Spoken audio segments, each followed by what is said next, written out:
Now at 6 o'clock, crowds, as you can see, are packing into Fenway Park right now for the first concert since the pandemic began. But they're doing it, of course, as the Delta variant sends our COVID numbers up again. Good evening to you. I'm David Wade. And I'm Lisa Hughes. Now, that show is outdoors. We know it's going to be packed, but we also wanted to know, is it safe? WBZ's Louisa Moller is live outside Fenway now. And Louisa, I know you got some answers. Well, David, Lisa, first of all, there is definitely a pre-pandemic vibe down here. Smell the sausage in the air, a lot of socialization, not a lot of masks. But the experts I spoke with are not overly concerned. Why? One, the vaccine. One, the vaccine is very protective. Two, the outdoor air mitigates the risk. The drums are out. The outfield set up with seats.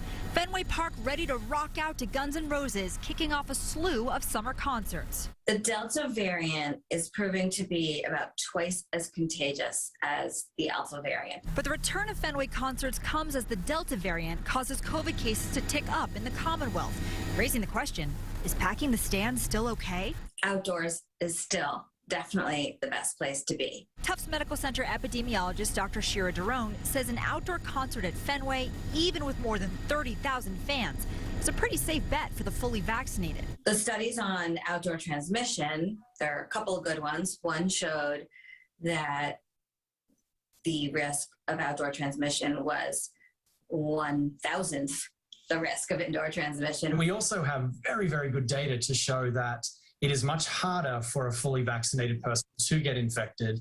When they are infected, they're not infected for as long as a person who is unvaccinated. UMass Dartmouth infectious disease expert Dr. Aaron Bromage agrees, noting he would take precautions in the indoor parts, like in crowded bathrooms. I would mask up going into those spaces. Crowds are also expected to converge on Revere Beach this week for a sand sculpture festival that has drawn roughly 1 million people in the past. There'll be vaccine clinics happening on the beach throughout the festival. There'll be the ability for people to hand sanitize and be reminded of some of the rules of the road. Governor Charlie Baker says Massachusetts is in a different place than the rest of the country, with more than 70% of the population fully vaccinated, meaning he'll stick with the advice that masking is up to the individual.